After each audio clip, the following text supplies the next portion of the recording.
예, 그러면 지금부터 과학기술 플러스 사회혁신 포럼 시즌2를 개최하도록 하겠습니다. 저희가 이제 과학기술 플러스 사회혁신 포럼을 시즌별로 운영을 하고 있는데요.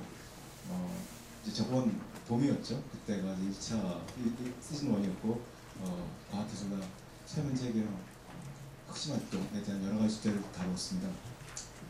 이번 시즌 2에도 마찬가지로 사회문제 해결 혁신 활동 관련 여러 주제들을 다룹니다. 그래서 오늘 과학기술과 현장의 결합을 위한 시스템 혁신 코스의 리빙랩, 그리고 다음번에는 사회적 경제 조직의 혁신 활동, 그리고 그 다음번 세 번째 제6차가 되겠죠. 제6차에서는 사회문제 해결 혁신 정책의 현황과 과제에 대해서 다룰 예정입니다. 그래서 저번 시즌과 마찬가지로 계속해서 여기 나와 있는 과학기술 플러스 사회혁신 관련된 주제를 다루게 될 거고요. 오늘은 여기 나와 있는 바와 같이 과학기술과 현장의 만남이라는 주제를 가지고 리빙랩을 공유하고자 합니다. 리빙랩은 최근에 이제 지자체에서 관심을 많이 가지고 있습니다. 지역사회의 문제를 해결하기 위해서 지역사회에서 이루어지는 여러 가지 사회 문제를 해결하는 활동과 과학기술을 결합시키는 틀이기 때문에 그렇습니다. 발표에도 나오겠지만 유럽 같은 경우는 이미 약 360여 개 정도의 리빙랩이 운영이 되고 있고 여러 가지 사회 문제들, 보건복지부터 시작을 해서 자원재활용까지 다양한 사회 문제들을 이제 이 리빙랩을 통해서 해결하는 활동들을 보이고 있습니다. 여기는 이제 과학기술 전문성을 갖는 집단과 조직과 현장에서 생활을 하고 있는 사람들이 일상생활 공간을 내부로 설정하고 거기서 문제를 풀어가는 작업들을 하고 있는데요. 어쨌든 최근에 와서 UU 같은 경우는 새로운 혁신 모델로서 상당히 관심의 대상이 되고 있습니다. 그래서 오픈 유저 드리븐 이노베이션 모델이라고 얘기하고 있고 UU 내에서도 자신들이 다른 지역과 비교해 봤을 때 경쟁 우위를 갖는 차별화된 그런 혁신 모델이라고 얘기를 하고 있습니다. 그래서 오늘은 이제 저희 연구소원의 성진 박사께서 이 리빙랩에 대해서 발표를 해주시고 지금 잠깐 듣는다고 연락이 왔는데 정보와 진흥원에서 이제 이창민 팀장님께서 토론을 할 예정입니다. 이창민 팀장은 주로 실증 사업을 많이 하시는 분입니다. 그래서 정보통신 쪽 관련 일들인데 주로 실증 사업을 해왔기 때문에 이것이 리빙랩과 유사한 부분들이 있습니다. 리빙랩이 실제로 이제 기술들을 구현하는 것이기 때문에 그래서 우리나라에서 추진됐던 실증 사업의 추진 경험을 바탕으로 이 리빙랩의 가능성과 전망, 한계에 대해서 토론을 해주실 예정입니다. 네, 그러면 성진 박사께서 발표를 해주시죠. 시간을 충분히 드릴 테니까 천천히 말씀해 주시면 되겠습니다. 예, 반갑습니다.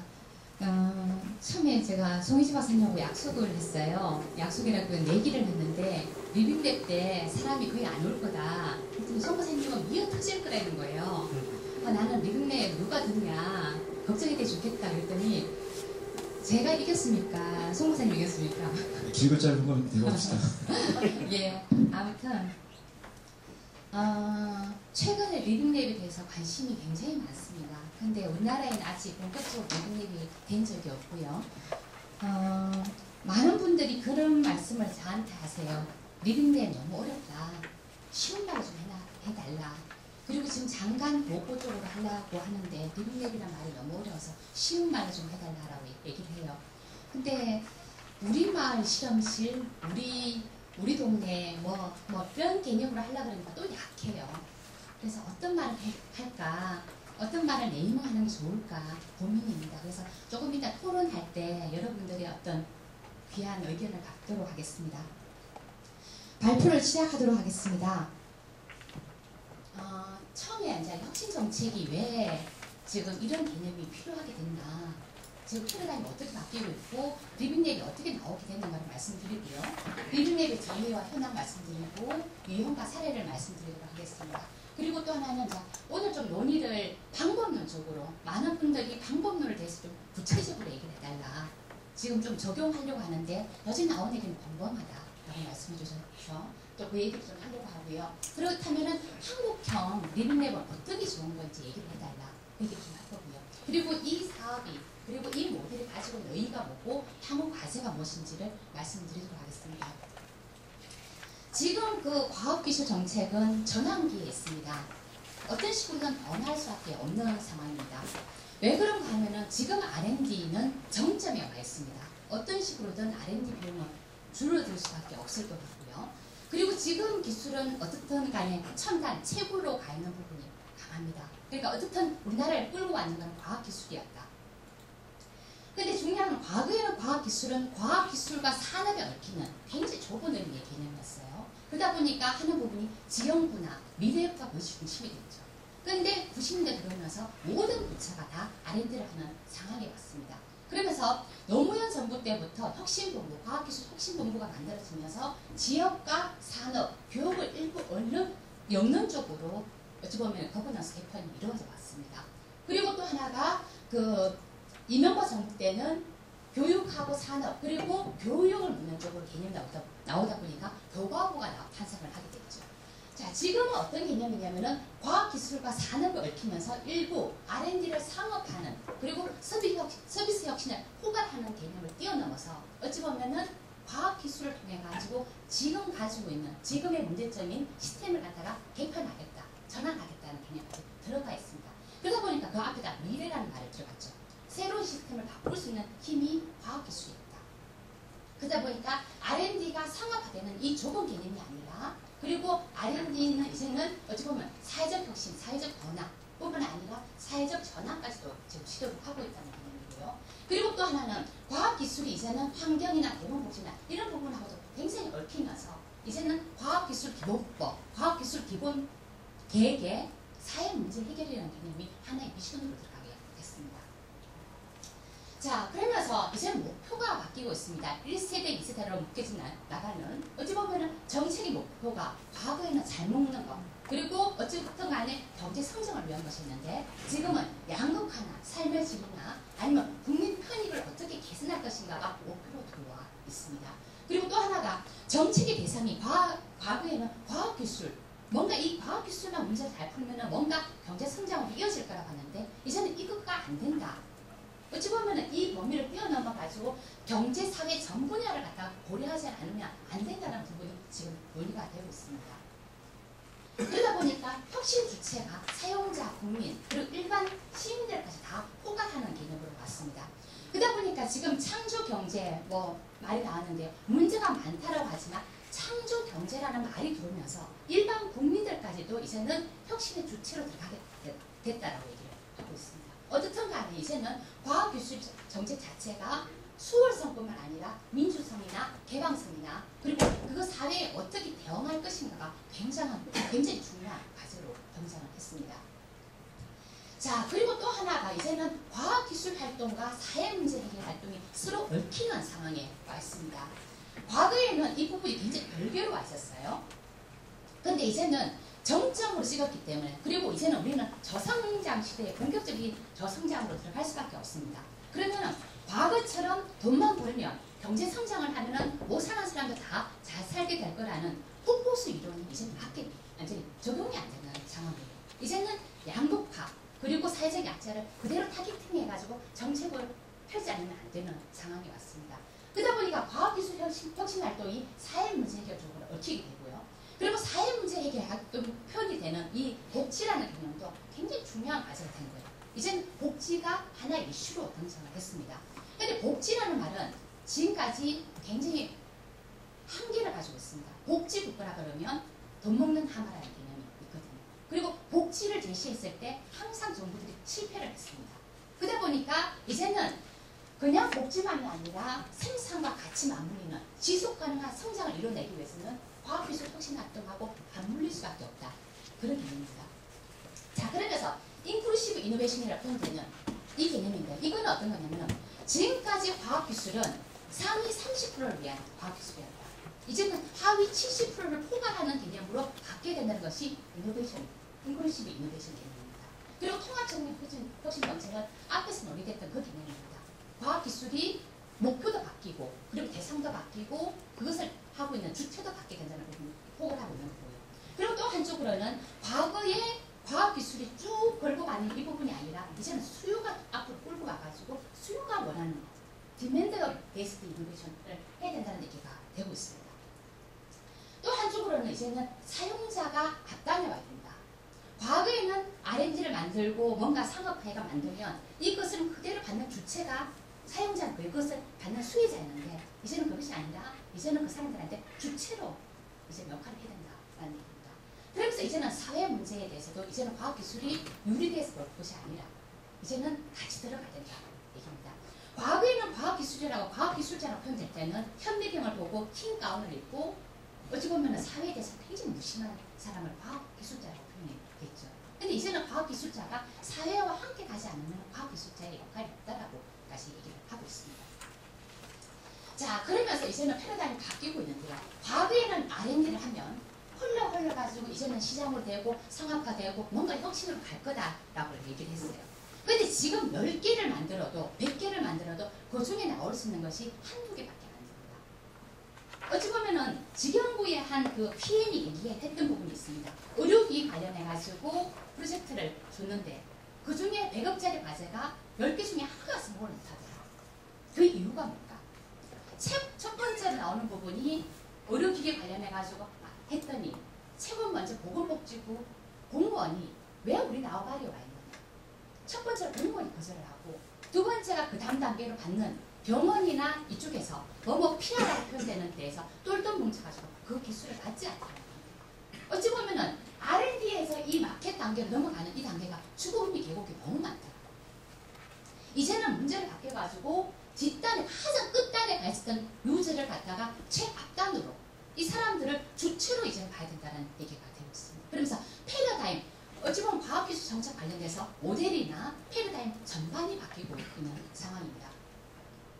자, 그러면서 이러면서 어찌 보면 과학기술과 사회, 과학기술과 현장, 그리고 과학기술과 관련 다른 부처 간의 연계 문제가 굉장히 중요한 이슈가 되는데요. 리빙랩은 그러면서 리빙랩이 그것 하나의 대안으로 논의가 되고 있습니다. 자, 리빙랩은 쉽게 표현하면 우리 마을 실험실, 뭐 우리 동네 실험실, 아니면은 살아있는 뭐 랩, 여러 가지 표현될 수 있습니다. 근데 어떻든 간에 지금 리빙랩이라는 말을 갖다 딱 보여줄 수 있는 말은 아직까지는 없는 것 같아요. 자, 여기서 몇 가지 포인트가 있습니다. 어떤 특정 공간, 특정 지역을 먼저 타겟으로 합니다.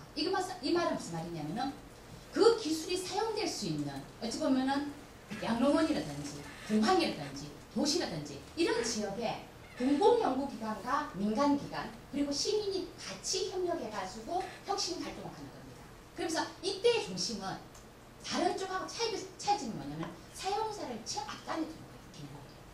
그러면서 이 개념이 유럽에 지금 80%가 유럽에 있습니다. 유럽에서는 어떤 개념을 이것이냐면은 기존의 모델의 대안으로서 고민을 하고 있습니다. NIS 개념이 발전돼가지고 어찌 보면 혁신 생태계를 어떻게 구축할 것인가. NIS 개념이 발전된 개념으로 보기도 하고 또 한쪽으로는 사용자를 혁신 주체로 인식하는 어찌 보면 과거의 참여의 대상이 아니라 주체로 인식하는 하나의 혁신 모델로서 그것을 보고 있고요. 그리고 아프리카나 저개발 단지에서는 이것이 아니라 과거의 공급식으로 그리고 탑다운식으로 내려오던 ODA가 아니라 어찌 보면 그 지역 개발과 주민이 함께 만들어가는 그리고 함께 기술을 개발하는 이쪽으로 가야 된다는 패러다임으로 얘기가 되고 있습니다. 그러면서 가장 현장과 맞물릴 수 있는 그리고 사용자의 역할이 드러날 수 있는 에너지나 주거나 교통이나 어찌 보면 생활 밀착형 아니면 지역 밀착형의 이 부분이 집중되어 있는 모습을 보이고 있습니다. 자, 그러면서 혁신 활동의 특성이 있는데요. 첫 번째가 아까 말씀드렸다시피 기술 공급 그리고 정부 주도 이런 개념이 아니라 가장 먼저 사용자가 주도적으로 끌어간다.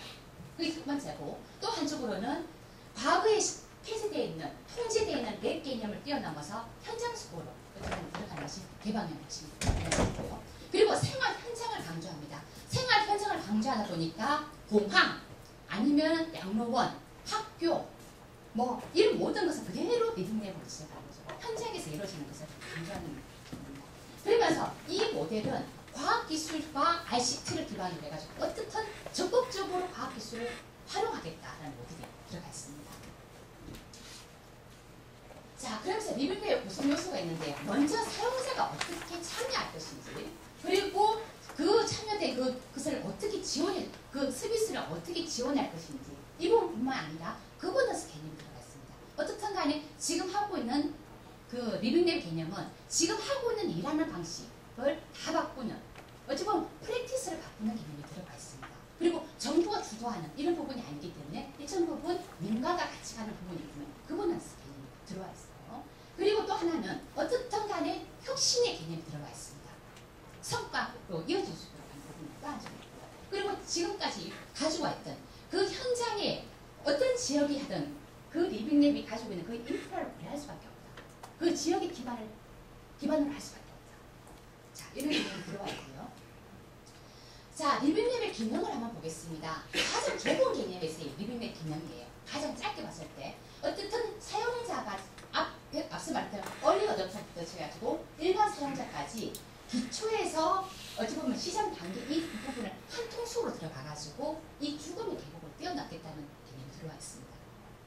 근데 리빙랩은 이 개념뿐만 아니라 아까 말씀드렸다시피 정책 결정 구조를 바뀌게 하기도 하고 어찌 보면은 현장과 과학기술이 맞물린 부분이 있기도 하고 어쨌든 여러 기능을 가지게 됩니다. 어떻든 간에 사용자 참여를 통해 가지고 기초에서 시장으로 이어지는 이 죽음의 계곡을 어떻게 쉽게 넘어갈 것인가 부분이라고 합니다. 자, 지금 리빙랩 개념 지금 오늘까지 한번 봤는데 정확하게는 안 나와 있는 것 같아요. 그렇죠? 2014년도 상황에서는 345개입니다. 꽤 많죠. 지금 좀 늘었다라고 얘기 다 했는데 제가 봤을 때 조금 준 것 같아요. 어쨌든 간에 80%가 유럽에 있습니다. 그리고 비유럽, 아프리카나 저개발 국가에 20% 정도 있고요. 갈수록 늘어나가는 상황이라는데 그건 조금 아닌 것 같기도 합니다. 어쨌든 간에 이런 상황이고요. 자, 리빙랩은 다른 혁신 모델과 어떤 차이점이 있는가? 어쨌든 간에 80년대 후반부터 다양한 모델, 혁신 모델이 나왔어요. 근데 그 모델보다 가장 앞서 있는 개념입니다. 어떻든 간에 지금 ICT 활용을 적극적으로 하는 모습을 보이고 있고 그리고 개방형 역시 다양한 주체를 다 포괄하는 개념이 들어와 있고요. 그리고 또 하나는 사용자 참여입니다. 다른 데서는 사용자 참여를 이렇게 강조하는 모델은 없습니다. 그리고 민간 협력입니다. 정부가 주도하는 것도 아니고 민간이 끌어가는 부분도 아니고 시민이 끌어가는 부분 같이 만들어가는 모습을 보이고 있고요. 자, 그러면 리빙랩의 유형을 한번 보겠습니다.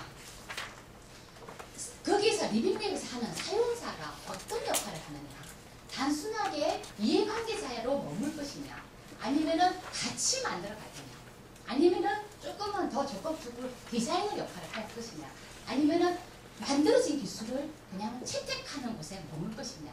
어찌 보면 사용자의 역할에 따라서 유형이 다양하게 될 수가 있습니다. 또 한쪽으로는 리빙랩이 어떤 것을 지향하느냐, 그냥 이것을 만들어 가지고 연구 단계에서 어찌 보면 내역을 좀 더 확장해서 가는 부분이냐, 아니면은 이것을 만들어 가지고 양극화나 삶의 질이나 어찌 보면 사회의 다양한 문제를 푸는 쪽으로 갈 거냐, 기술을 뛰어넘어서 사회 시스템 전반을 바꾸는 쪽으로 갈 거냐는 부분이고요. 또 한쪽으로는 이것을 해가지고 비즈니스로 이어질 거냐 갈 거냐는 모델이 다양해질 수 있습니다. 자, 또 한쪽으로는 누가 주체냐. 우리가 아까 방금 말했다시피 연구기관, 어찌보면 R&D가 끌고 가는 부분이 있습니다. 하나가 뭐냐면 대학과 연구소가 지금 자기들이 가지고 있는 혁신 지식을 어떻게 사회에 넘길 것이냐 개념으로 봤을 때 연구기관 주도력이 있어요. 어찌 보면 이때는 출연연이나 대학이 중심이 되는 거고요. 그리고 또 한쪽으로는 기업이 주도하는 거예요. 어떻게 그 기술을 활용하는 사람 주체가 그것을 끌고 갈 거냐. 어떻든 간에 기업이 상품이나 서비스를 어떻게 개발하고 테스트할 것이냐. 그때 리빙랩을 활용하는 거죠. 이때는 사업화 모델하고 거의 번쩍합니다. 또 한쪽은 공동체 주도력이 있습니다. 예를 들면 서울시나 대전이나 이런 지자체가 중심이 돼가지고 지역 개발을 하거나 지역 재생활 활동을 하거나 그 사회의 문제를 풀거나 이럴 때 이제 가는 부분인데 이때는 어찌 보면은 도시 개발하고 관련이 되는데 어찌 보면 어번 트리지션 내 어찌 보면 도시 개발에다가 리빙랩 개념이 들어가가지고 들어가는 거죠. 이때는 굉장히 공공적인 생각을 가지게 됩니다. 또 한쪽으로는 그게 아니라 그 밑단에 어찌 보면 풀뿌리 쪽으로 오는 사용자가 중심이 돼가지고 혁신을 끌어가는 모습이 있습니다. 굉장히 얼리 어댑터가 한다든지 아니면은 뭐 굉장히 좁은 의미에서 호기심 많은 사람들이 한다든지 이런 경우가 있고요. 어쨌든 간에 추진 주체별로 이렇게 요인을 나눠줄 수가 있습니다. 자, 그러면 리빙랩 사례를 한번 보겠습니다. 첫 번째가 여기가 덴마크의 에그몬트 리빙랩입니다. 이 사진이 지금 장애인 애들이 휠체어를 타고 이렇게 조종하는 겁니다. 어찌 보면 이런 곳인데 우리가 게임을 하죠. 손이 그 게임을 할 때 이렇게 딱딱 붙는 거 뭡니까? 조이스틱 이거 붙여가지고 지금 하고 있는 겁니다. 자, 이건 어떻게 됐느냐 하면은 이 장애 그 에그몬트 학교가 장애 학교인데 이 장애 학교를 리빙랩으로 지정을 합니다. 그래서 혁신 전과정 어찌 보면은 제품 개발을 하고 이것을 테스트를 하고 이 과정에 어찌 보면 장애인들이 참여를 하는 거죠. 그러면서 자, 학생들에게 어떻게 참여적으로 설계를 할 것인지 어떻게 소통을 할 것인지 교육을 시켜가지고 얘들이 어찌 보면 자기들이 원하는 것을 얘기하도록 얘기를 합니다. 그러면서 만들었을 때 시제품을 만들었을 때는 어찌 보면은 서비스 디자인하는 사람들이 그것을 테스트하고 그리고 디자인 학자들이 해가지고 어찌 보면 상용화까지 이어질 수 있도록 하는 거죠. 결국은 조이스틱 어찌 보면은 그 소니 게임에서 나오는 이 부분이 붙어가지고 어찌 보면 휠체어 전동 휠체어가 되는 이런 상황입니다. 자, 요거는 핀란드 케어링 팁입니다. 어르신이 TV를 보고 있는 거죠. 그동안 제가 핀란드를 연구하면서 느꼈던 부분이 핀란드가 한동안 계속 그 자살이 책임 1위였어요. 그래서 TV에 자살이라는 말을 갖다가 TV에 강령을 안 하도록 그 자살했다고 표현했을 때는 그냥 죽었다고 얘기하지 자살했다고 표현 안 하도록 할 정도로 핀란드가 굉장히 그 자살률을 높았습니다. 그래서 이쪽에서 어떻게 하면 이런 고령인 그 독거 노인들을 위해서 그 이 TV가 역할을 할 것인가 합니다.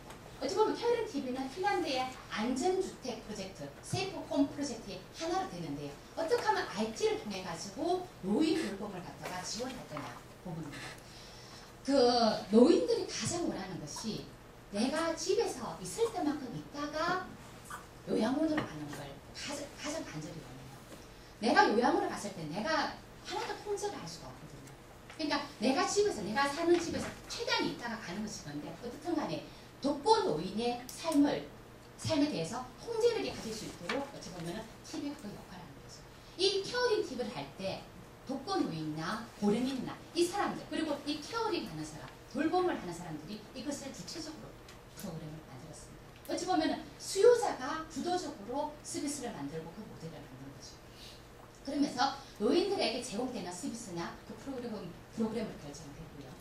자, 그러면서 어르신을 위한 케어링 TV 프로그램을 보면 일상생활을 지원하는 것 그리고 내가 아침에 일어나서 내가 자가 돌봄할 수 있는 것 그리고 내가 수다를 떨고 친구들하고 놀고 어찌 보면 사회적 관계를 유지할 수 있도록 그리고 건강을 촉진할 수 있도록 그리고 운동 프로그램이나 이런 부분까지 이어질 수 있도록 근데 이 참 재밌는 게 미고 작업을 봤는데 처음에 어르신들이 말을 잘 못하다가 지금 이것이 한 몇 년 됐어요. 지금은 어르신들이 보물처럼 보신 거예요. 나 뭘 못해? 나 뭐 해줘? 계속 발전을 하는 거죠. 자, 그러면서 지금 집에 있는 케어링 TV하고 연결하면서 어찌 보면은 TV가 상황한 프로그램을 가져갑니다. 그러면서 운동을 하고 퀴즈를 하고 어찌 보면 이 활동 프로그램 자체가 어찌 보면 인터랙티브하게 이루어지거든요. 그리고 정보, 그리고 클럽 활동, 미술관이나 도서관이나 음악이나 그리고 뭐 그 종교 활동이나 모든 것이 다 연결되어 있고 그리고 또 하나가 복지 서비스라 해가지고 의사, 간호사, 물리치료사, 돌봄사 다 연결됩니다. 그리고 또 한쪽으로는 만남 서비스. 어찌 보면 친구와 만나고 그리고 가족들하고 만나고 이 부분까지 다 연결됩니다. 그러면서 친구들하고는 토론을 하고 그리고 가족들하고는 건강을 얘기하고 친목을 얘기할 수 있죠. 이런 것까지 확장이 되고 있습니다. 자, 세 번째가 핀란드 로프키리 코하우스입니다. 저는 아직 시집을 못 갔는데요. 제가 나이 들면 이거 한번 해볼까 합니다. 또 마음 맞는 사람끼리 이거 하나 만들어가지고 실버 아파트 하나 만들어가지고 살려고 하거든요. 근데 어떻든 간에 이 로프킬이란 말은 마지막 스퍼트 이런 개념이래요. 자, 90년대인가 2000년대에 각 은퇴한 할매들이 어떻게 살까 한 5명이 헬싱키 시청을 찾아가요. 나 땅 좀 달라. 왜냐면 그때 자살률이 굉장히 문제가 됐었거든요. 우리 이렇게 만들어가지고 한번 같이 살 수 있도록 해달라. 그래서 헬싱키가 땅을 주게 됩니다. 핀란드는 땅을 갖다가 팔지를 않아요. 대부분 사용할 수 있는 권한을 주는 거죠. 근데 사용할 수 있는 권한을 받았습니다. 그러면서 아파트를 지어요.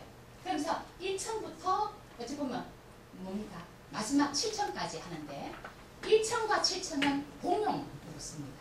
그러면서 2층부터 6층까지는 어찌 보면 살림집을 사요. 그런데 이때 이제 아파트를 지으면서 디자이너가 없습니다. 이 집이 다 자기 집이에요. 나 콘셉트를 이렇게 꼽을 수도 있겠죠. 그리고 여기에 그 부엌을 어떻게 만들어줘. 어찌 보면 디자이너가 붙은 겁니다. 같이 하면서 한 거예요. 이 집은 자기 집이에요. 그냥 새대로 사는 게 아닙니다. 그러면서 식사도 청소도 빨래도 같이 하면서 문제를 해결해 나가는 거죠. 그러면서 어찌 보면은 지금 그 58가구에 69명이 살고 있는데 요 홈페이지에 들어가면 어르신들 표정이 틀려요. 얼마나 밝은지 모릅니다.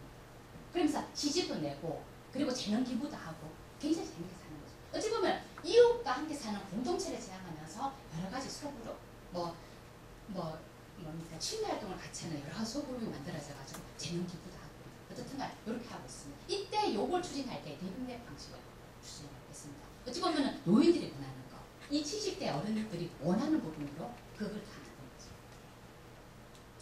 자, 그 다음입니다. 네덜란드입니다. 네덜란드는 암스테르담 이 도시 자체를 갖다 아예 리빙랩으로 만들어버렸어요. 그리고 리빙랩하고 유럽의 몇 개의 도시를 갖다 만들어가지고 리빙랩으로 착수 중이고요. 자, 네덜란드 정부는 어찌 보면 이 CO2를 줄이겠다고 한 건데 이것을 리빙랩으로 했는데 어찌 보면 시민의 활동, 그 뭐죠? 프랙티스를 갖다 바꾸겠다, 소비 행동을 바꾸겠다 해가지고 리빙랩을 지금 하고 있습니다. 그 중에 하나가 기후 거리입니다.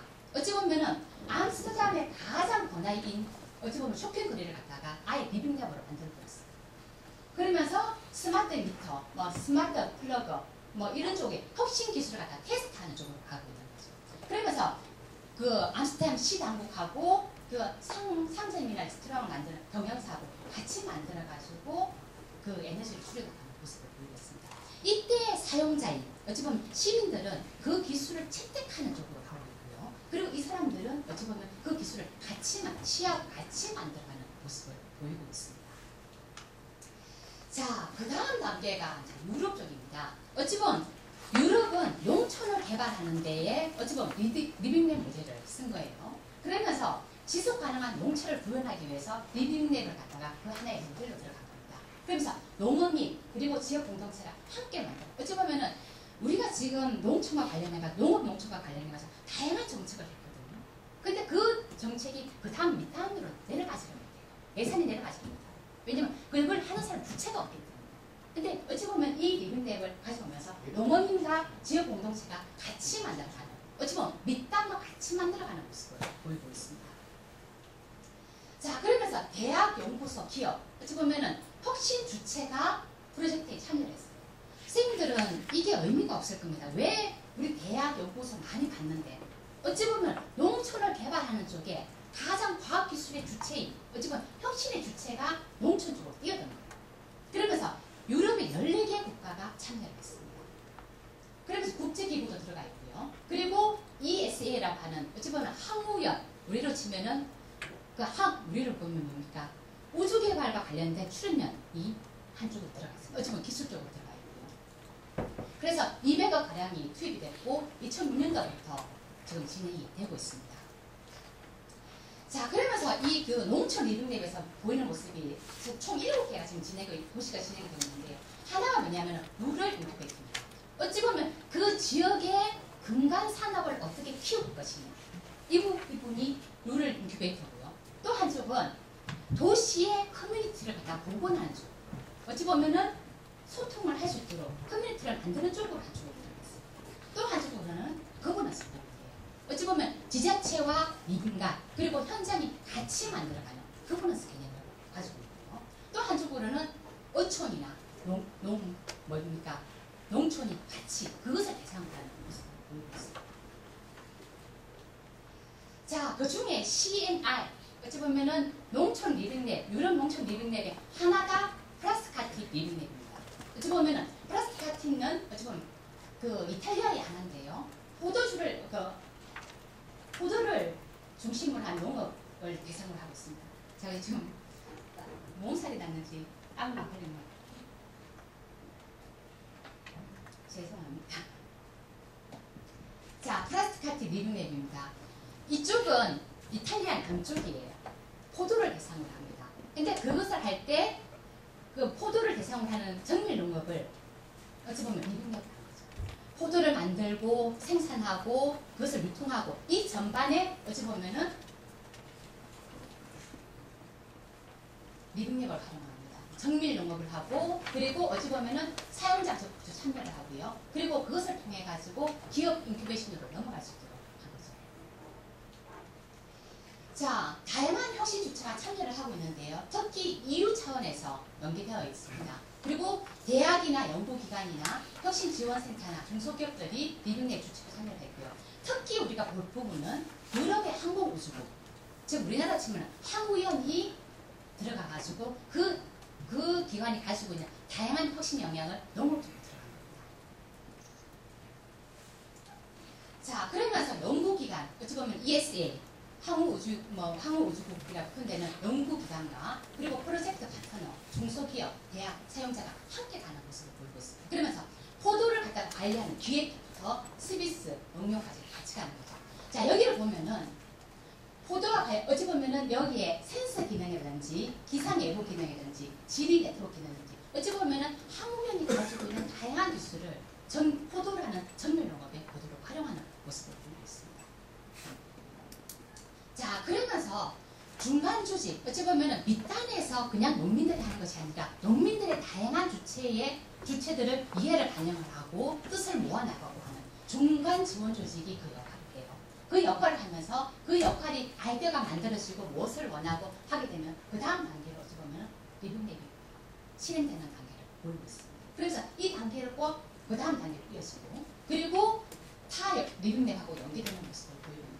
어쨌든 간에 지금 주민들 그리고 현장에 있는 얘기들을 끌어가는 모습을 보이고 있습니다. 자, 그러면서 리빙랩이 시사점이 다양한데요. 어떻든 간에 첫 번째가 뭐냐면은 농어민 그리고 지역 공동체의 경험과 지역적 맥락을 강조하는 모습이 있습니다. 그 지역이 주체가 되는 모습을 보이고 있고요.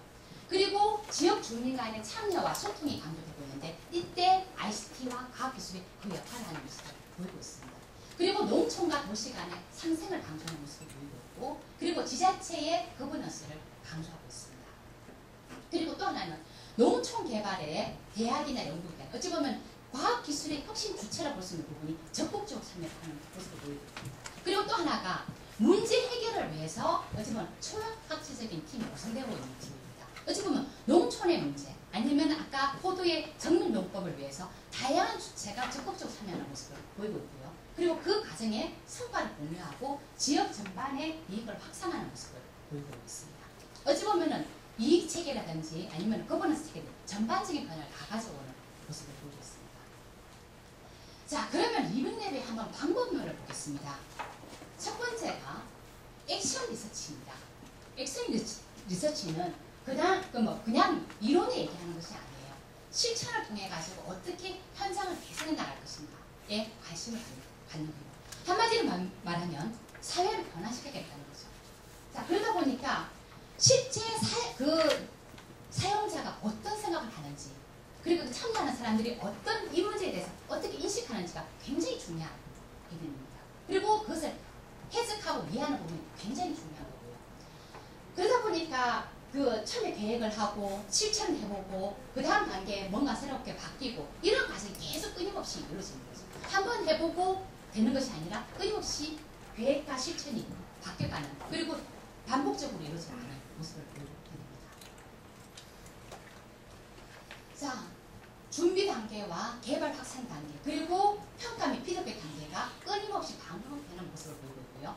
시행령 같은 경우는 이것이 한 3개월 정도로 반복됩니다. 한번 만들어져 가지고 그대로 가는 것이 아니라 계속 반복되는 모습, 학습되는 모습을 보이고 있고요.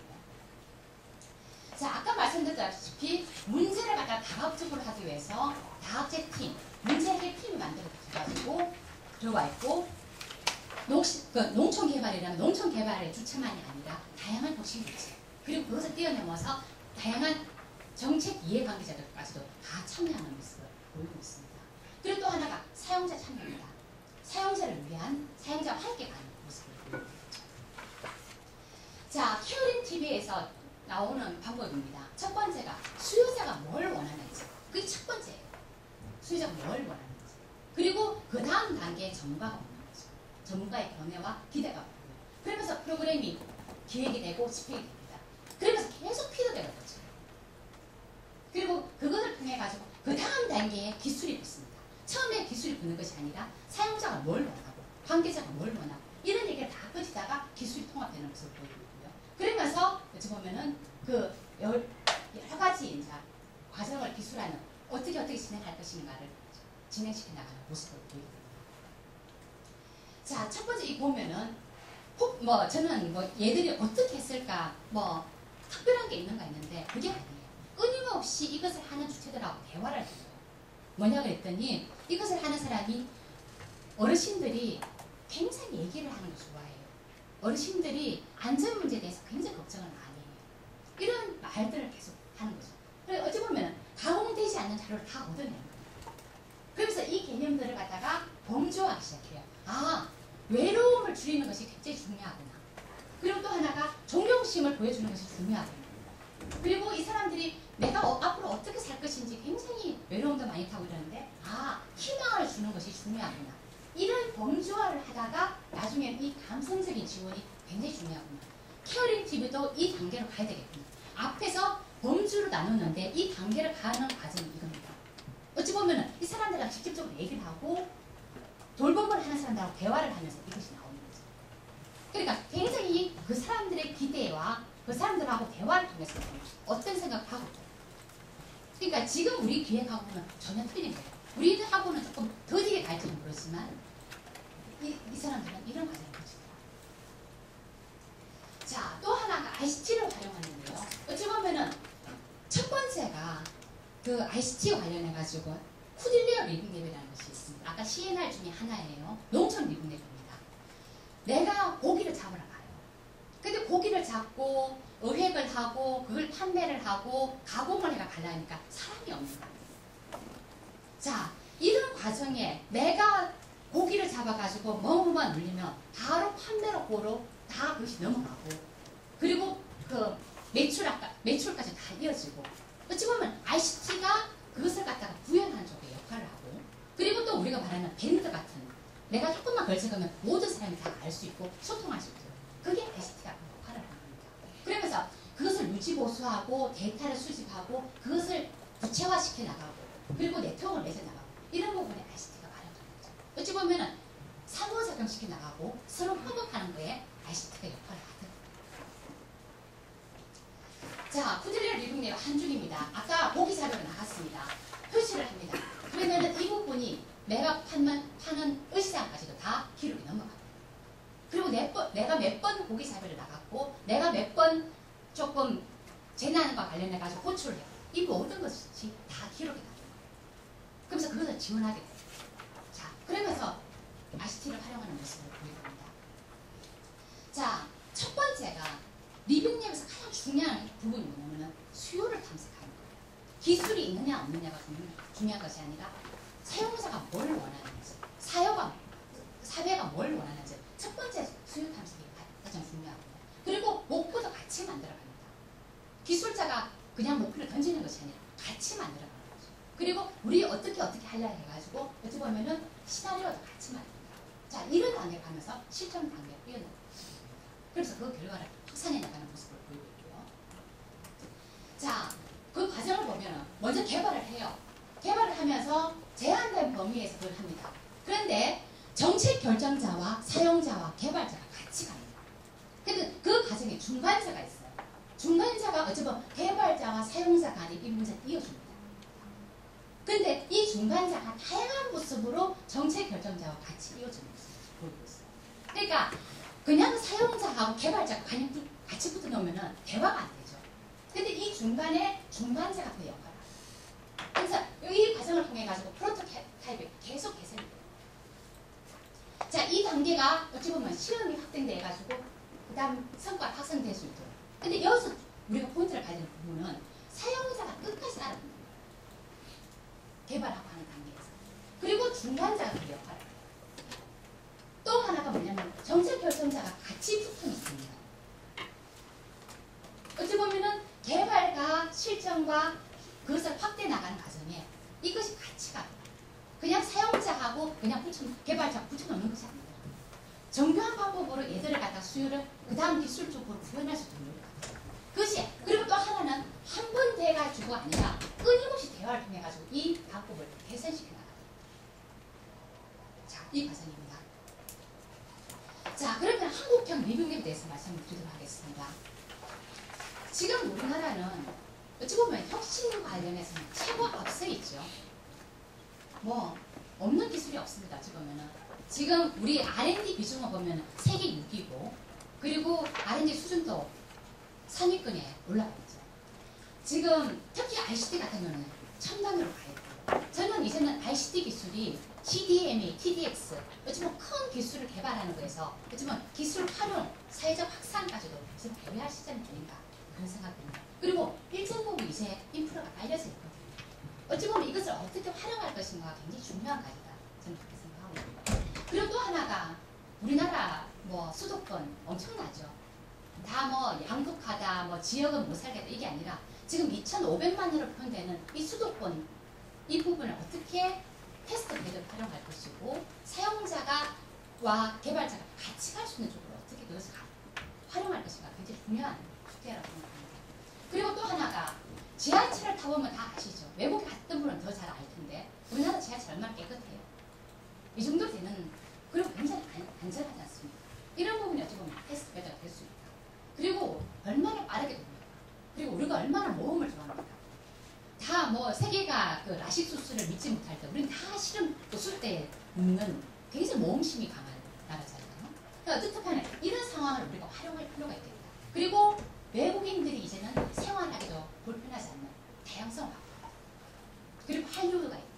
자, 이런 상황을 어떻게 활용해가지고 어찌 보면 지금 우리가 기술이 굉장히 높은데 사회적 확산 쪽으로 이어지고 혁신으로 갈 수 있을까 고민할 때라고 합니다. 첫 번째가 저희들이 고민한 부분이 아까 2,400만 수도권 그리고 안전하고 뭐 하는 도시 환경 이런 개념을 활용할 수 있도록 어찌보면 교통체계 개선과 관련해가지고 리빙랩을 활용해 볼 수 있다. 지금 제시되어 있는데 그게 하는 그 사람들이 어떻게 행동하는지 뭘 원하는지 뭘 불편하는지 이런 부분을 리빙랩을 해가지고 해볼 수 있지 않을까. 그냥 만들었고 끝나는 것이 아니라 조금 서비스 디자인 관점에서 그리고 지금 우리가 가지고 있는 ICT 기술을 좀 더 활용하는 데서 해볼 수 있겠다. 그리고 또 하나가 음식물 같은 경우 우리나라 음식물 같은 경우는 지금 다 TV로 넘어가고 있거든요. 근데 그 TV가 다 그쪽으로 또 뿌릴 데가 없어요. 지금 하고 있는 음식물 쓰레기를 조금 자원화하는 쪽으로 그리고 뭐 돼지나 이런 쪽에 먹여가지고 좀 할 수 있는 쪽으로 좀 리빙랩을 해봤으면 좋겠다. 자원순환을 활성화하는 쪽으로 리빙랩을 해봤으면 좋겠다. 그런 생각이 듭니다. 또 하나가 독거노인과 관련해가지고 돌봄 서비스 리빙랩을 한번 했으면 좋겠다. 지금 여기 돌봄 서비스 하시는 분들이 그러는데 도시락을 다 줘요. 근데 어르신들 도시락을 많이 남긴대요. 근데 우리는 줬다는 것만으로 만족해 하거든요. 근데 뭘 좋아하는지 당신 그러면서 도시락을 주면서 같이 갈 수 있는 서비스 기술은 없는 거지. 그리고 IT를 활용해가지고 뭔가 그 사람들이 뭐 어디 아픈 거를 갖다 체크하는 방법이 없을지 같이 한번 고민해 볼 수 있지 않을까 생각이 들고요.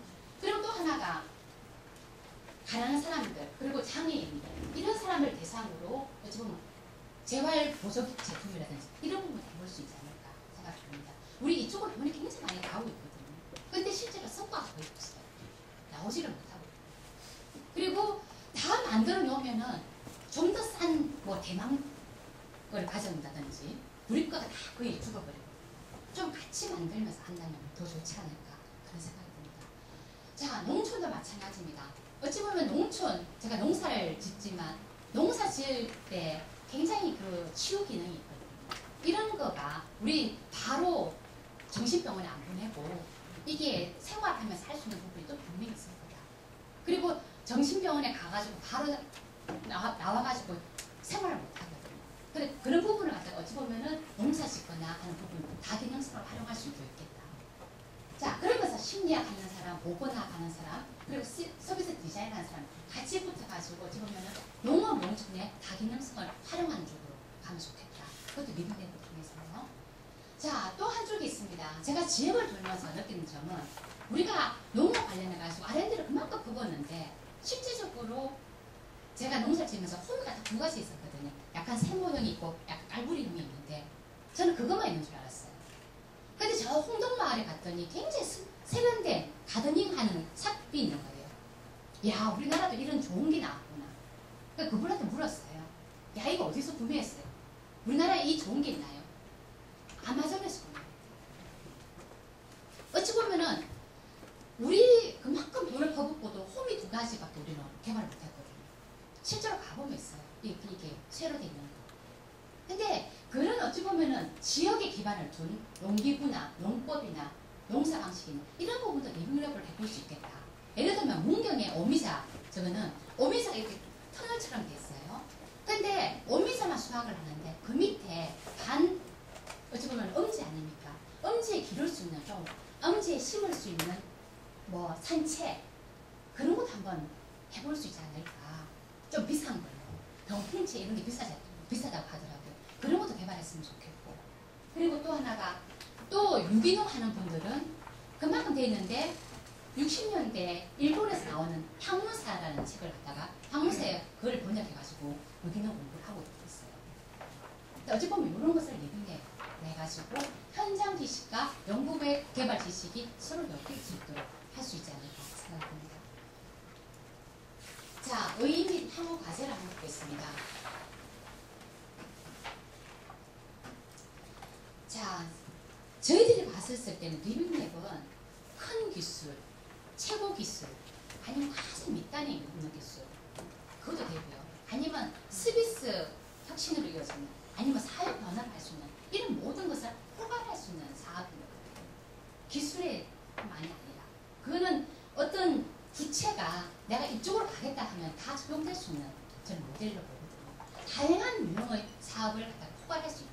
그게 첫 번째고, 두 번째가 과학기술하고 사회가 굉장히 멀리 있어요. 떨어져 있어요. 사회 쪽에 사회적 경제 조직에 있는 분들하고 인터뷰를 해보면 과학기술에 대해서 전혀 몰라요. 근데 과학기술 하시는 분들은 사회가 어떻게 돌아가는지를 모르세요. 너무너무 멀리 있어요. 근데 어찌 보면 이 사업이 서로 묶일 수 있는 인터페이스 사업이 리빙랩. 그리고 또 하나가 이 사업은 과거의 탑다운식으로 정부가 주도하는 사업하고는 틀립니다.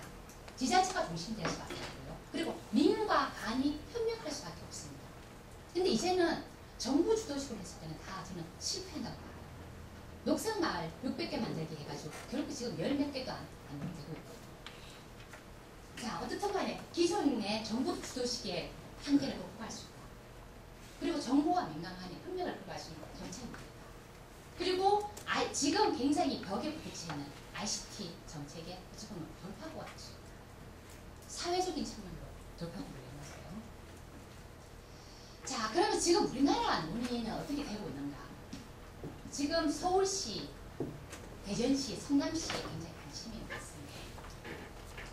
특히 제가 성남시 같은 경우는 ICT 관련해가지고 연구개발이 많이 되고 있어요. 어떻게 하면 이 ICT 기술을 사회에 확산할 수 있고 적용할 수 있을까 지금 보고 있는 거예요. 그리고 또 미래부에서는 사회 문제 해결령을 했던 쪽에서 이 리빙에 대해서 굉장히 관심을 갖습니다. 실제로 진행하다 보니까 사회와 이쪽 혁신 주체 간에 너무 한 생각을 하고 있고 멀리 있기 때문에 이것을 묶어주는 사업으로 리빙랩이 적용될 수 있겠다 그런 거고요. 그리고 또 하나가 IT를 활용해가지고 복지 문제, 어찌 보면 복지 수요에 어떻게 대응할 것인가로 보고 있는 것 같아요. 그래서 어찌 보면 여기서 나오는데 활기찬 노후를 위해서 어떻게 보면 힐링티어를 개발할 것입니다. 그러면서 이 리빙랩을 정하면서 됐으면 좋겠다 얘기 나오고 있고요. 자, 그러면 향후 과제에 대해서 말씀드리도록 하겠습니다. 자, 이것이 실제로 이제 적용이 되려면 사업 추진과 관련해가지고 굉장히 세부적인 설계가 저는 필요하다고 봐요. 자, 그게 아니라면 대전시나 아니면 서울시가 독자적으로 가도 된다고 저는 봐요. 꼭 리빙랩을 그대로 따라갈 필요는 없다. 우리 방식에 그리고 우리의 장점을 활용하는 거로 리빙랩 방식을 끌고 오면 되는 것이 리빙랩 유럽이 했던 방식대로 그대로 우리가 따라갈 수는 없다. 분명 우리의 장점이 있다. 그런 생각이 들어요.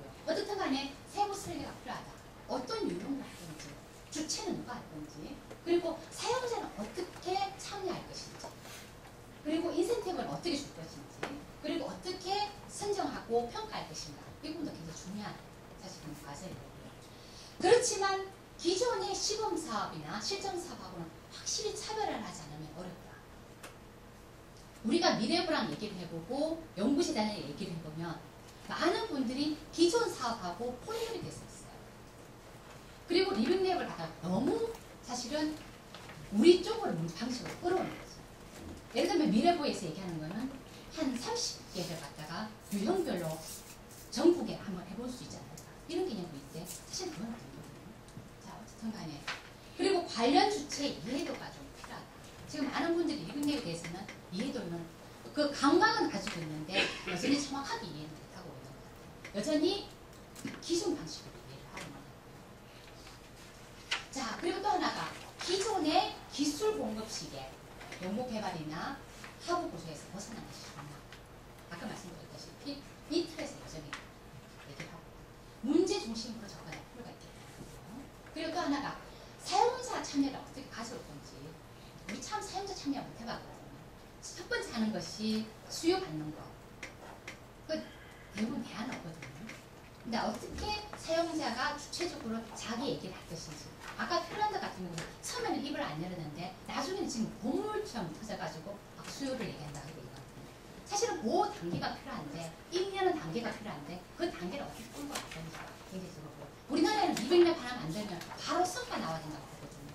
이런 더딘 그리고 조바심 이것을 어떻게 넘어갈 것인가가 과제인 것 같습니다. 예, 감사합니다. 제가 오늘 발표를 좀 버벅대면서 했는데요. 양해 부탁드립니다.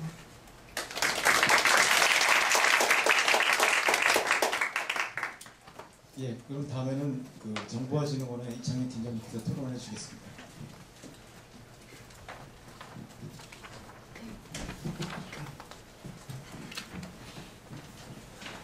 네, 안녕하십니까. 저는 한국정보화진흥원에서 근무하고 있는 이창희입니다. 그 리빙랩이라는 주제 가지고 우리 송 박사님, 손 박사님 그동안 많은 얘기들을 솔직히 했었어요. 전 쓴소리만 좀 많이 했었습니다. 왜 쓴소리를 많이 했냐? 기존에 하고 있는 모습 아니냐? 우리 실생활에서 벌어지는 모습들 아니겠느냐? 뭐 이런 얘기를 하면서 기존에 송 박사님께서 마지막에 얘기했던 기존의 시범사업과는 분명 차별화되는 포인트가 있어야 된다. 내용을 보면 시범사업하고 거의 유형이 좀 비슷한데 어떻게 차별화할 것인가? 이런 내용들 가지고 상당히 많은 얘기들을 했고요. 저도 처음에는 상당히 거부 반응을 좀 가졌었어요. 근데 보면 볼수록 아 이거를 뭔가 체계화시키면 굉장히 의미가 있겠구나라는 생각을 좀 가지게 됐습니다. 그렇다고 설득당한 건 아닙니다.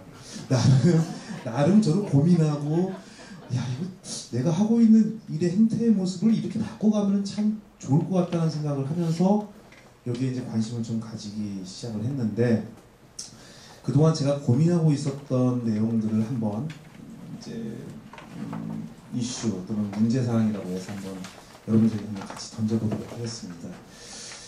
지금 이미 실행되고 있는 개념이다. 아니다. 자, 아니다라고 한다면은 그럼 리빙랩이 가지고 있는 기존의 어떤 행태, 서비스 개발, 제품의 개발의 행태를 분명 차별할 수 있는 그 요소가 과연 무엇일까? 딱 하나, 사용자의 적극적인 참여를 유도한다. 관련 플레이어들을 다 식별을 하고 모두가 다 윈윈할 수 있는 그런 서비스나 제품들을 만들어간다. 그리고 탑다운이 아닌 바텀업으로 문제를 접근해 나간다. 그리고 사용자에게 뭔가의 문제의식을 던져주는 게 아니라 사용자가 문제의식을 가지고 먼저 제안토로 유도를 한다. 뭐 등등 이런 요소들이 분명 차별점은 있는 것 같습니다. 두 번째, 그 사회 문제 해결형 사업들을 현재 미래부에서 많이 추진을 합니다.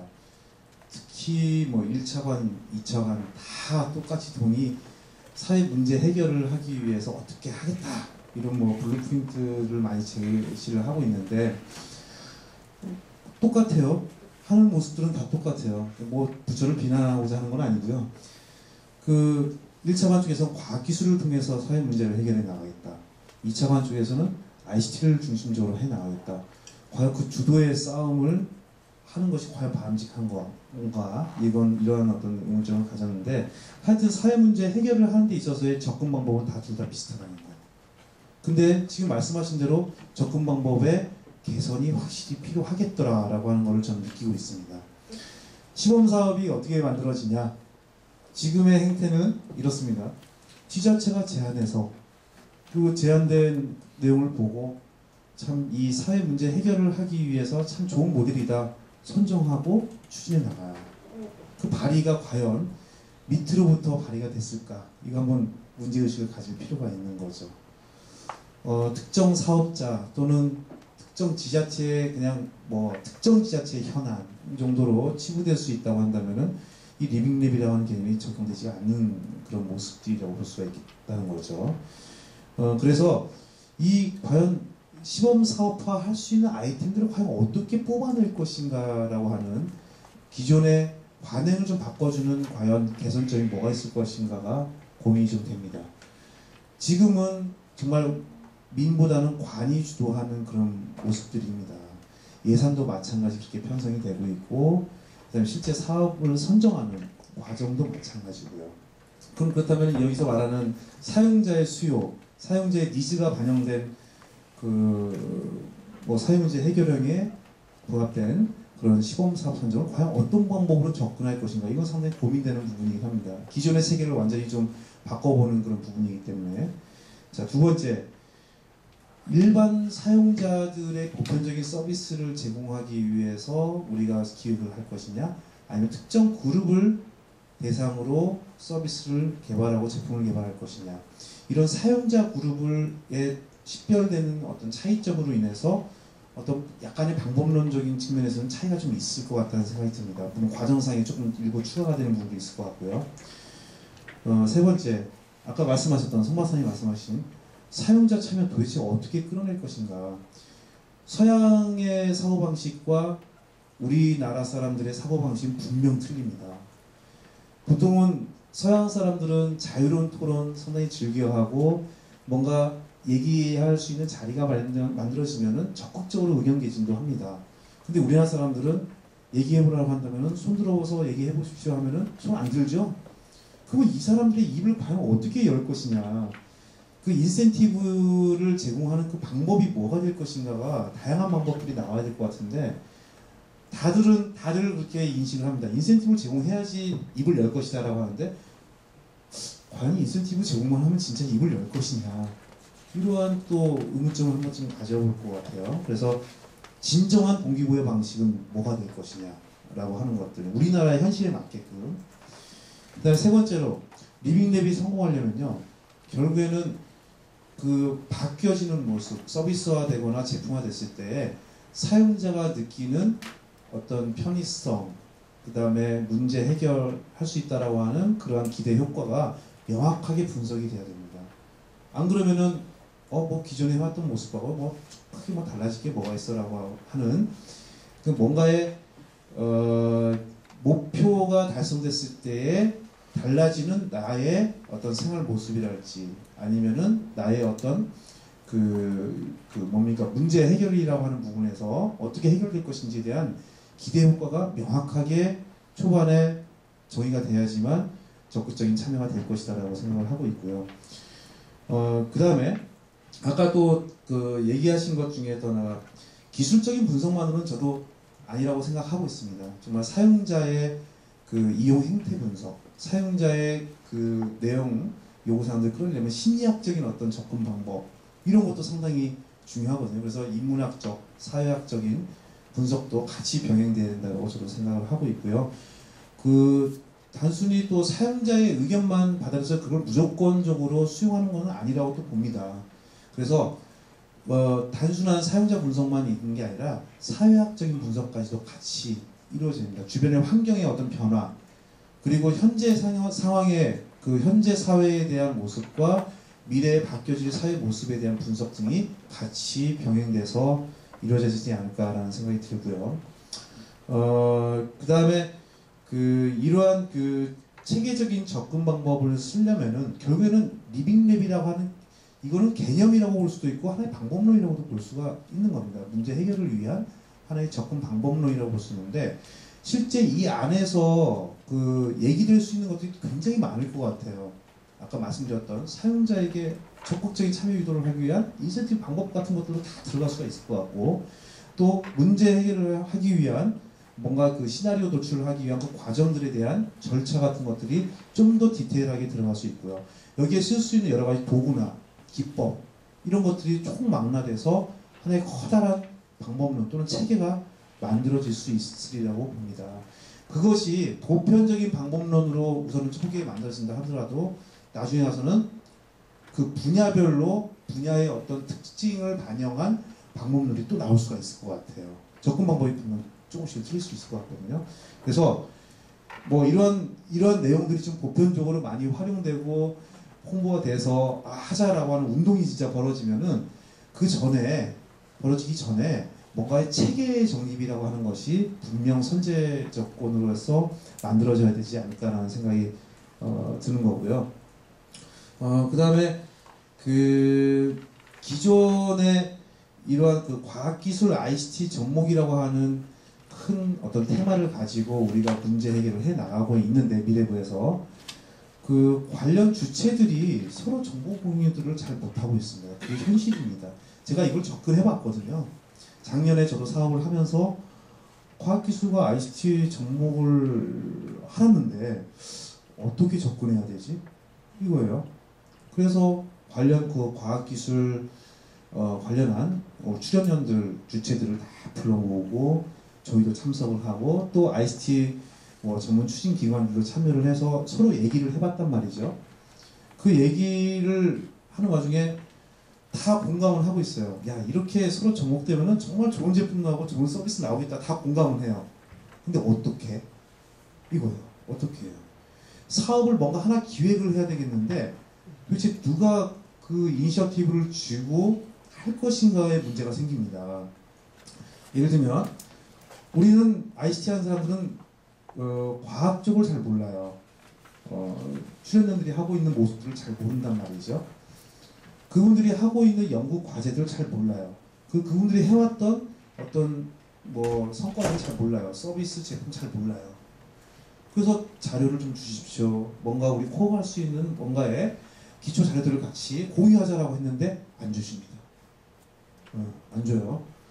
그 다음에 ICT 추진을 전문적으로 하는 그런 기관들은 기술적인 접근법으로만 자꾸 써요. 결국에는 문제를 제시하면은 그 문제는 그걸로 해결하면 되네. 이거예요. 좀 더 디테일하게 들어가지 않고 하나의 대표적인 요소 기술들 가지고 이미 머릿속에 그려버립니다. 아키텍처를 이미 그려버려요. 머릿속에서. 그 접근법이 좀 다르죠. 그리고 ICT에 관련된 어떤 요소 기술들 솔직히 많이 알고 있지만은 기술로서 해결하는 게 아니라 아까 전에 말씀하셨듯이 인문학적, 사회학적 접근법을 써야 되는데 그렇지 않다는 거예요. 그래서 과제를 짧은 시간 내에 빨리 메이드하자 이런 접근법을 쓰다 보니 당연히 얘기가 서로 안 통합니다. 그리고 과학기술적인 요소들을 갖다가 제시를 한다 한들 거기다 그냥 어떤 요소 기술만 먼저 생각을 한다는 거죠. 이거 그냥 접목시키면 되겠다? 그러면 이거 좀 더 값어치가 있겠다? 가치가 있겠다? 이런 식의 접근법을 씁니다. 실제 그걸 쓸 사용자들의 어떤 모습들을 디테일하게 먼저 분석하고 접근하는 게 아니라 내가 알고 있는 상식과 기술을 가지고 자꾸 시도를 해보려고 한다는 그런 접근법을 썼다는 거죠. 그러니까 분명 아까 송 박사님이 얘기하신 대로 기존 시범 사업은 대부분 그런 식으로 메이드가 되다 보니까 좀 문제가 있는 거예요. 어떤 문제였냐? 만들어져도 잘 활용이 안 되는 그런 문제점이 분명히 있긴 합니다. 그래서 과학기술 ICT 접목해서 새로운 어떤 혁신 서비스, 그 다음에 사용자가 정말 피부로 느낄 수 있는 서비스를 만들어주려면은 오픈 커뮤니티가 만들어져야 되지 않겠느냐. 그래서 과학기술 하시는 분, ICT 하시는 분, 그 다음에 또 사용자 그룹, 그 다음에 뭔가의 그런 내용들을 구현해 나가는 엔지니어 그룹들도 다 같이, 또 정책을 하시는 분들까지 다 같이 모여서 오픈 커뮤니티를 통해서 서로 자유로운 의견 개진들이 이루어지고 그 내에서 과제들이 메이드가 되면 상당히 의미가 있지 않느냐 이런 생각을 해봤고요. 그 다음에 그 사용자가 아이디어를 도출하기는 쉽지는 않습니다. 그냥 문제의식만 가지고 문제점만 던져주지 이걸 어떻게 해결해 나가겠다라고 하는 그 해결 방향까지 제시를 못 하거든요. 그래서 사용자들에 대한 교육을 좀 강화시킬 필요가 있어요. 문제를 해결해 나가는 어떤 그런 그 기본적인 교육들을 하게 되면은 솔직히 너무 콕이 잘 될 것 같아요. 엔지니어들하고 아니까 서로 같이 커뮤니티를 통한 어떤 그런 많은 대화를 통해서 문제 해결점을 갖다 같이 지향점을 가지고 같이 접근해 볼 수 있지 않나 이런 생각이 듭니다. 그래서 사용자에게 이러한 개념에 대한 교육, 그 다음에 뭐 IT에 대한 또 교육 같은 것들도 같이 이루어지면은 뭔가 이해점이 좀 하나로 모아질 것 같고 빠른 일의 어떤 진행이 이루어질 수 있지 않을까라는 생각이 또 들었고요. 그 다음에 새로운 개념의 이러한 새로운 개념이 될 수도 있고 기존의 개념이 될 수도 있겠는데 이런 것들을 한번 베스트 사례를 한번 만들어 볼 필요가 있는 것 같아요. 그러니까 실증 사업과 시범 사업에는 어떤 뭐 차별점을 좀 가지자라고 했는데 뭐 리빙랩 개념 적용해서 먼저 이제 사업을 그런 식으로 한번 접근해보고 만들어보고 해보고 이런 것들을 전파 홍보하는 노력들이 돼야지만 이 개념이 확산이 되지 않을까라는 생각이 됩니다. 저 역시도 시범 사업을 뭐 30몇 개 시범 사업 아까 얘기하셨는데 지금 제가 담당했던 과제에서 시범 사업만 개수만 37개예요. 예. 그러니까 2008년도부터 해서 쭉 지금까지 과제를 계속 기획하고 선정하고 그것을 서비스화하는데 다행히도 27개 정도의 서비스가 아직까지도 상용 서비스가 되고 있다는 거. 그 포인트가 뭐냐면은 저희 과정 중에 시범사업 과정 중에 이용 행태 분석이라고 과정이 하나 있습니다. 그러니까 지금의 개념하고는 조금 틀려요. 이미 어느 정도 서비스가 보여지고 나서 사용자들한테 뭔가 의견을 받는 그런 과정들을 것인데 그런 과정들 굉장히 타이트하게 운영을 했습니다. 그래서 그 FGI 분석, 그 다음에 이용 행태 분석 등을 해서 그 내용들을 꼭 반영을 시켰습니다. 그러다 보니까 사용자가 어느 정도 만족을 느끼고 계속적으로 서비스를 활용하는 그런 모습들을 보여서 그나마 다른 서비스, 다른 시범 사업에 비해서 어떤 그 상용화율은 굉장히 높은 편이다라고 말씀드릴 수 있을 것 같은데 그런 내용들도 이제 리빙랩 안에 같이 담겨 있는 거죠. 지속적으로 사용자들의 요구사항들을 반영해서 좀 서비스의 개선을 이뤄냈다고 하는 측면에서 시작점이 있을 것 같습니다.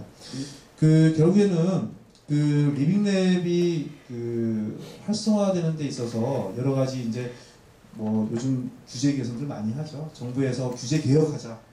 근데 그 규제 개혁을 통해서 사용자들이 많은 아이디어를 좀 낼 수도 있을 것 같아요. 그것도 하나의 리빙랩을 활성화시키는 요소가 될 수 있을 것 같고요. 두 번째로는 오픈 커뮤니티 얘기를 했지만 이미 미래부에서는 하나 만들어 놨어요. 아시는 분들도 있을 것 같은데 창조경제타운 이라고 홈페이지 하나 만들어 놨습니다. 근데 그게 지금 잘 활용이 돼야 될 텐데 뭐 VIP께서도 관심을 많이 가지시고 하는데 뭔가 그 창조경제타운의 어떤 운영 행태를 좀 바꿔봤으면 좋겠어요. 물론 아이디어들, 국민들의 아이디어를 갖다 이렇게 받습니다. 받고 근데 그 아이디어가 정말 사업화가 된 데까지의 연결고리 있잖아요. 그게 굉장히 힘들거든요. 그러니까 쉽게 사업화될 수 있는 뭔가의 제도 개선도 좀 필요하지 않겠느냐. 역시나 예산 베이스 때문에 굉장히 어려운 부분이거든요. 이거 창조경제타운에서 올라오는 아이디어들을 선별해가지고 뭔가 뭐 부처, 다른 뭐 관련 있는 부처들한테 내려준단 말이죠. 과연 그게 진짜 사업화되는지는 사용자들은 잘 몰라요. 모니터링이 안 되고 있는 부분이 좀 있습니다. 그리고 그거 하려면 예산이 수반이 돼야 되는데 지금 현재의 예산을 수립하고 집행하는 그 과정을 지키다 보면은 사업화하기 상당히 어려운 부분이 좀 있습니다. 그런 어떤 예산의 어떤 수립, 집행의 체계에 대한 어떤 개선이 좀 뒷받침이 같이 돼야 되지 않을까라는 생각이 듭니다. 그래서 그 어떤 그 제도적인 측면과 그 다음에 우리가 같이 다 얘기할 수 있는 그런 오픈 커뮤니티의 활성화 이런 것이 상당히 중요하다라고 저는 생각을 하고 있습니다. 제가 뭐 두서없이 좀 말씀을 드리긴 했는데 이러한 내용들이 좀 어느 정도 선제적으로 해결이 되고 대안 같은 것들이 많이 제시가 된다고 한다면 리빙랩이라고 하는 개념은 급속도로 확산될 수밖에 없어요. 왜냐? 지금까지 우리가 해왔던 시범 사업들 다 실패했다라고 얘기를 많이 하거든요. 실증 사업들 많이 실패했다고 하거든요. 왜 실패했냐? 결국에는 결론적으로 이러한 그 주체들의 적극적인 참여가 전제 조건이 안 됐기 때문에 일방적인 주도에 의해서 이루어진 어떤 제품 개발 서비스 때문에 결국에는 활용도가 떨어졌다라고 얘기를 할 수밖에 없거든요. 그래서 제가 지금 말씀드린 여러 가지 뭐 과제라고도 볼 수 있고 뭐 전제 조건이라고도 볼 수가 있는데 그런 내용들을 해결할 수 있는 방안들을 조속히 만들어서 뭐 부처에도 좀 건의를 하고 또 대국민 홍보도 좀 강화하고 그다음에 뭐 시범 사업에 뭐 이런 것도 한번 해볼 수 있을 것 같아요. 야, 시범 사업 이제 앞으로 할 때는 이런 개념을 꼭 집어넣어라. 그런 그 어떤 그 체계 절차를 무조건 준용토록 하는 것도 하나의 방법이 될 수 있을 것 같습니다. 제도화 시킨다는 거죠. 예, 그래서 이 제도화한다는 거는 결국에는 이런 개념이 이미 많이 확산이 어느 정도 되고 보편적으로 다 공감을 하고 했을 때만이 또 제도화가 될 수가 있거든요. 그래서 상당히 많은 홍보가 좀 필요하지 않을까 이런 생각이 들고요. 홍보가 되려면 결국에는 효과를 봤다라고 하는 효과성 입증이 분명 필요합니다. 그래서 그러한 개념을 적용한 어떤 성공 사례 이런 것들에 대한 발굴, 그다음에 홍보 강화 이것이 전제가 되고 그걸 제도화시켜서 우리나라에서 하고 있는 어떤 실증이나 시범 사업에 반영할 수 있는 측면으로 접근해 보면은 리빙랩이라고 하는 개념이 많이 확산이 되고 또 우리나라에서 만들어지는 서비스나 제품이 우수성을 좀 가질 수 있지 않을까 이런 생각을 해봤습니다. 네, 감사합니다. 거의 반쯤 넘어오셨네요. 예, 아주 좋은 토론을 해주셨고요. 한 10분 정도 브레이크 가는 다음에 자유 토론을 갖도록 하겠습니다. 네.